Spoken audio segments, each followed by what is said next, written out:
সরকারে দো আলম নবী আরবি সাল্লাল্লাহু আলাইহি ওয়াসাল্লাম তিনি বলেন, ওগো উম্মতেরা, তোমরা তো মরণ থেকে অনেক দূরে সরে গেছো, মৃত্যুর স্মরণ থেকে অনেক দূরে সরে গেছো। আমার উম্মতেরা রে, তোমাদের তো মৌতের স্মরণ নাই, মৌতের কথা ভুলে গেছো, যার কারণে আমার উম্মত তোমরা মিথ্যা কথা বলো, মরণের কথা ভুলে গেছো বিদায় তোমরা একজন আরেকজনকে হত্যা করো, মরণের কথা ভুলে গেছো বিদায় সুদ খাও, ঘুষ খাও, নাফরমানি করো। আল্লাহর নবীজি বলেন, উম্মতেরা রে, তোমরা মরণের কথা ভুলে গেছো, অথচ আমি নবী সমস্ত নবীদের সর্দার। মৃত্যুর ব্যাপারে আমি নবীর ধারণা হলো, মৃত্যুর ব্যাপারে আমি নবীর ধারণা হলো, মৃত্যু হলো আমার এত নিকটে, 2 রাকাত নামাজ না, বরং নামাজের মধ্যে ডান দিকে সালাম ফিরিয়েছি, বাম দিকে আমি নবী সালাম ফিরাইতে নাও পারি, এর আগেও আমার মরণ হয়ে যাইতে পারে। নবীজি বলছেন, তোমরা মরণের কথা ভুলে গেছো, মরণ থেকে অনেক দূরে সরে গেছো, কিন্তু আমি নবী যারে সৃষ্টি না করলে আল্লাহ কুল কায়নাত আসমান জমিন কোনো কিছুই সৃষ্টি করতেন না। আমি নবীর হালাত কি জানো? আমি মরণকে এত ভয় পাই, এত কাছে মনে করি, ডান দিকে নামাজে সালাম ফিরিয়েছি, 2 রাকাত নামাজ পড়তে পারবো এরকম না, আমি ডান দিকে সালাম ফিরিয়েছি, এখন বাম দিকে সালাম নাও ফিরাইতে পারি, এর আগেও আমার মরণ হয়ে যাইতে পারে। মরণ এত কাছে। এই পৃথিবীতে আমরা অনেক জিনিসকে কাছে মনে করি, আসলে সবচেয়ে কাছে হলো মৌত। অনেক জিনিসকে আমি দূরে মনে করি, America, Canada, Sweden, London, Japan, এগুলাকে আমরা দূরে মনে করি, আসমানকে দূরে মনে করি, জান্নাত জাহান্নামকে দূরে মনে করি, কিন্তু আসলে ওইগুলা কোনো দূরে না। হাদিসের মধ্যে আসছে দূরে হলো মানুষের খবর। লন্ডন, আমেরিকা আপনজনরা থাকে মুহূর্তের মধ্যে, তাদের সাথে যোগাযোগ করা যায়, তাদের সাথে কথা বলা যায়, দেখা যায়, মোবাইলের মাধ্যমে দেখা যায়, কিন্তু বৎসরকে বৎসর ধইরা ঘরের কোণার মধ্যে আপন জন, আপন বাবা, আপন মা, আপন ভাই বোন শত শত বৎসর ধরে কেউ বা অবস্থানে শুয়ে আছে, আজও পর্যন্ত এমন কোন মেশিন, এমন কোন মোবাইল, এমন কোন ক্যামেরা, এমন কোন ভিডিও নামে নাই যে ভিডিওর মাধ্যমে গোরস্থানের আপন জনের সাথে একটু ভিডিও কলে কথা বলা যাবে, একটু তার চেহারাটা দেখা যাবে, যাবে নাকি? তাহলে কি বোঝা গেল? গোরস্থান অনেক দূরে। আমেরিকা কত হাজার মাইল দূরে থাক, মুহূর্তের মধ্যে যোগাযোগ করা যায়। গোরস্থান কাছে, এরপরেও যোগাযোগ করা যায় না, যার কারণে আল্লাহ নবীজি বলছেন, তুমি মৌতকে মনে করো অনেক কাছে, কবরকে মনে করো অনেক দূরে, আর তোমার জিন্দগির সবচেয়ে দামি সম্পদ মনে করো তোমার ঈমান এবং আমল। আমরা তো মৌতের কথা ভুলে গেছি, মৌতের কথা ভুলে গেছি। ওই যে এক বুজুর্গকে বলা হয়েছিল, ভাই ওই যে মানুষটা মারা গেছে, কত আশ্চর্যের ব্যাপার, এই লোকটা মারা গেল। এক বুজুর্গকে একজন বলতেছে, হুজুর কি দেখেন তো, গতকালকে একসাথেই কথোপকথন করলাম, একসাথে বসলাম, আড্ডা দিলাম, কত ভালো মানুষ ছিল, আজীব ব্যাপার, লোকটা মারা গেল, আশ্চর্য।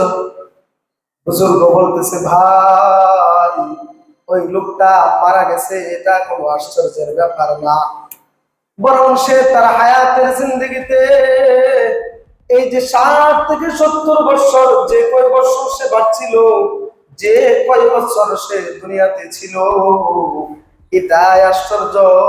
সে যে মারা গেছে এটা কোনো আশ্চর্য না, মরে যাওয়াটা কোনো আশ্চর্য না, বরং যে বেঁচে থাকাটা হলো আশ্চর্য। কারণ মরণটা আশ্চর্য কেন না? কারণ মরণ তো সবাইকে বরণ করতে হবে, একথা সবাই জানে, এ কারণে মইরা যাওয়াটা কোনো আশ্চর্যের বিষয় না, জীবিত থাকাটা হলো আশ্চর্যের বিষয়। কত মানুষ সকালবেলা ঘর থেকে বের হয়, সন্ধ্যায় আর ঘরে ফিরতে পারে না, দুপুরবেলা বাড়ি থেকে বের হয়, সন্ধ্যায় বাড়ি থেকে বের হয়, রাত্রে আর ঘরে ফিরতে পারে না, ঘরের সকলের কাছ থেকে বলে আসে অমুক জায়গায় যাইতেছি, কিন্তু কেউ জানে না সে কি আর ঘরে ফিরে আসতে পারবে কিনা। ওই যে বাংলাদেশের এক অঞ্চলের এক যুবক 4-5 বছর ধরে বিদেশ থাকে, বিদেশ থাকার পর যখন বাড়িতে আসবে, ভিসা পাঠাইছে, টিকিট পাঠাইছে, বিমানের বাড়িতে আসবে, শনিবারে বাড়িতে আসবে, বুধবারে বিমানের টিকিট তার হাতে এসেছে, শনিবার আসার আগে শুক্রবারে সে ইন্তেকাল করেছে। হয় নাই? কিছুদিন আগে আপনারা দেখছেন সোশ্যাল মিডিয়াতে ভাইরাল হয়েছিল, এক লোক বিদেশ থেকে আইছে, আপন জনরা হায়াজ নিয়ে গেছিল তারা আনার জন্য, গেছিল না? যারা গেছিল তারা কি এটা জানছিল তখন যে আমার স্বজনকে নিয়ে বাড়িতে আসতে পারবো না পারবো না, এটা জানছিল? আসার পথে রাস্তায় পানি দুইটা, হায়াজ দুইটা, কয়জন মারা গেল? 7 জনের মতো। কি আপন জনদের মধ্যে, বিদেশে থাকে, বিদেশ থেকে লোকটা আসছে, তাকে আনার জন্য গেছে, কিন্তু আপন মা, ভাতিজা, বউ, এই ধরনের আপন জন আসতে সময় পথের মধ্যে হায়েস্টটা ডুইবা, পানিতে ডুইবা 7 জনের মতো মারা গেল একই পরিবারে। তারা কি জানতো যে আজকের এই পরিবারের এই হাল হবে, মরণ হবে? যদি জানতো তারা আর হায়াজ নিয়ে রিসিভ করতে যাইতো না। এই কারণে মরণের ব্যাপারে রাসূল যেমন বলছেন, সাহাবা আজমাইন গুলো মরণের ব্যাপারে এরকম নিশ্চিত নিশ্চিত সংবাদ বলছেন, আজিব আজিব ওয়াকিয়া বর্ণনা করছেন। মরণের ব্যাপারে রাসূলের সাহাবীরা অনেক কথা বলছেন।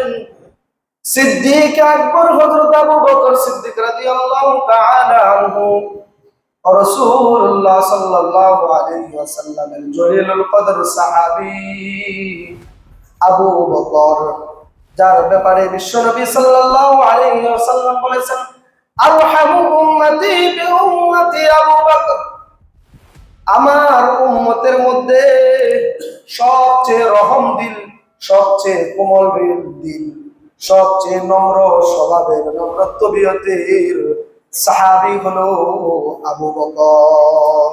আমার উম্মতের সবচেয়ে রহম দিলওয়ালা মানুষটার নাম হলো আবু বকর। এ আবু বকরের সম্পর্কে নবীজি বলেন, আবু বকরকে চিননি? আবু বকর হলো জান্নাতের 8টা দরজা, কারো জন্য জান্নাতের দরজাগুলা অপেক্ষা করে তাকে ডাকবে না, কিন্তু আমার উম্মতের এমন একজন ব্যক্তি আছে যাকে জান্নাতের 8টা দরজায় ডাকতে থাকবে, আমার এদিক দিয়ে আসো, আমার ভিতর দিয়ে ঢুকো, আমার ভিতর দিয়ে আসো।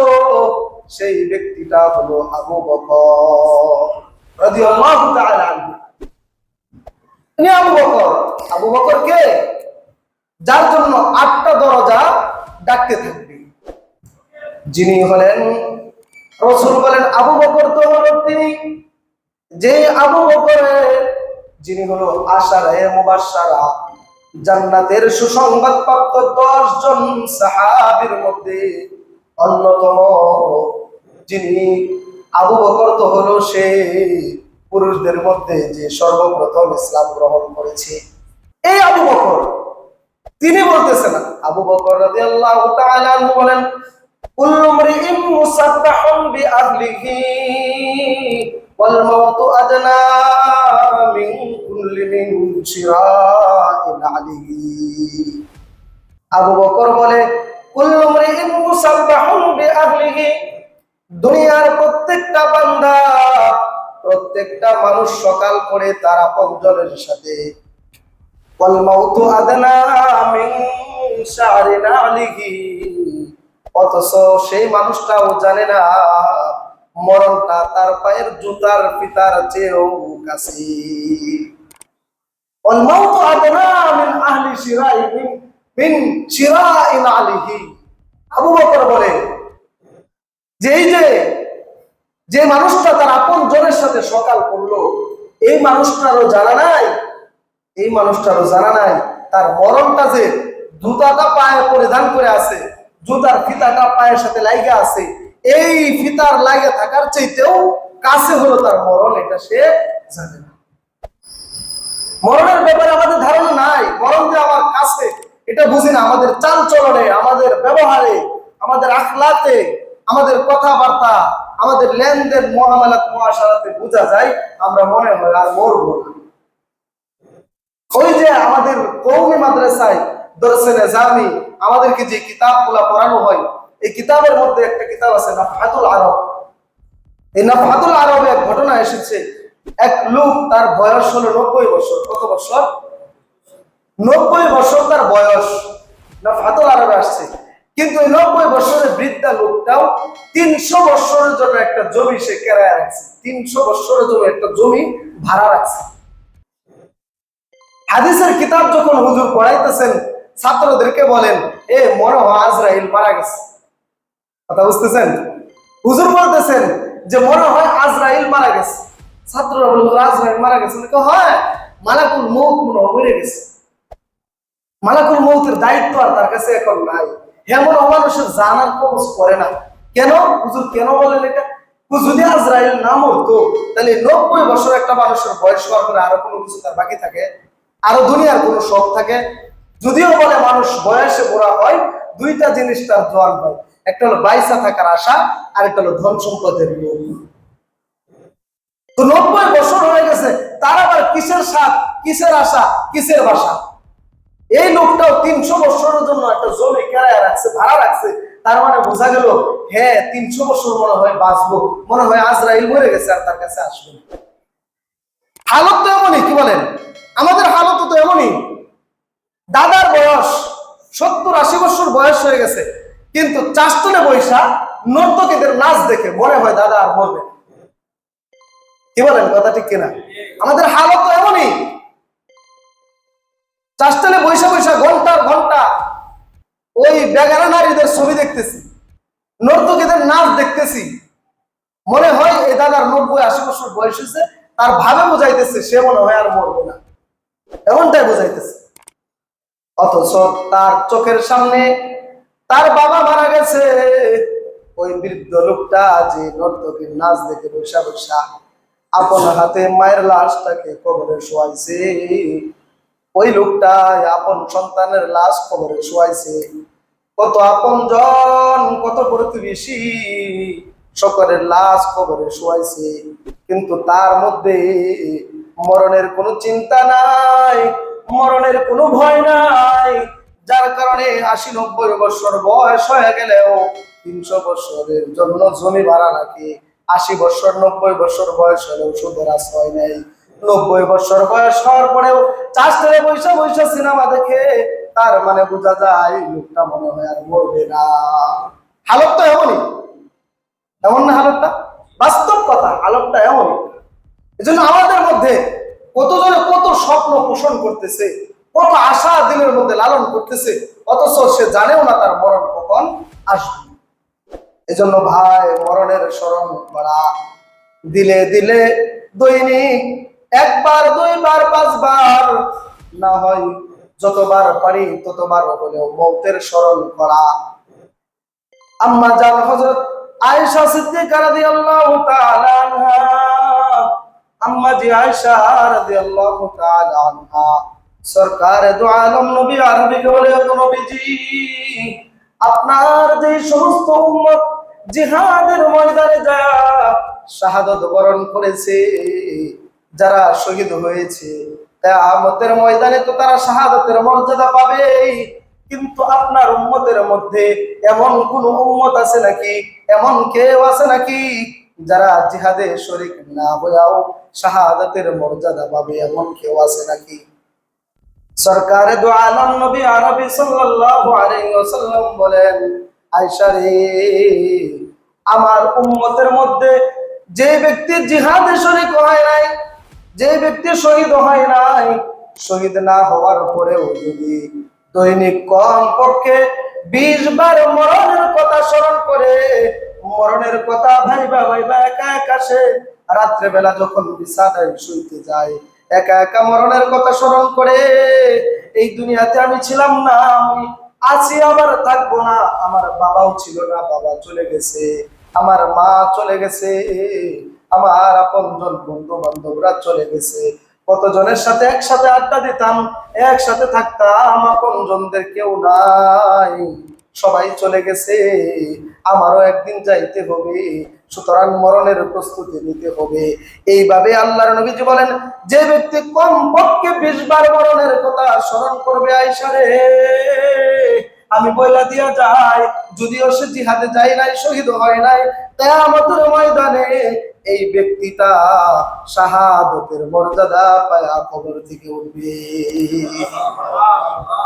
20 বার যদি মরণের কথা কেউ স্মরণ করতে পারে, রাসূল বলেন সে ব্যক্তি শাহাদাতের মর্যাদা লাভ করবে। তাহলে মরণের কথা স্মরণ করা আছে, দরকার আছে না নাই? আলী রাদিয়াল্লাহু তাআলা আনহু বলেন, ওয়ারতাহালাতিদ দুনিয়া মুদবিরা ওয়ারতাহালাতিল আখিরাতু মুকবিলা।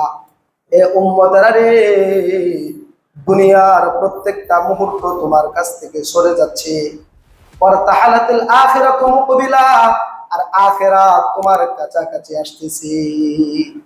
একটা মিনিট চলে গেল, জিন্দেগির একটা মিনিট চলে গেল, একটা দিন, একটা সপ্তাহ, একটা বছর চলে গেল, তো তোমার জীবনের একটা বছর চলে গেল।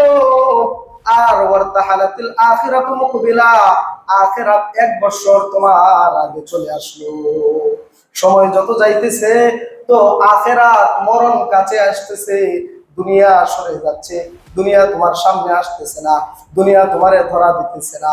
আলী রাদিয়াল্লাহু তাআলা আনহু বলেন, এইজন্য আলী বলেন এই দুনিয়াটা হলো আমলের জায়গা, লা হিসাব। দুনিয়াতে বান্দা আমল করবে, দুনিয়াতে হিসাব হবে না, পরকালে হিসাব হবে, আমল করতে পারবে না। হিসাবের জায়গা কোনটা?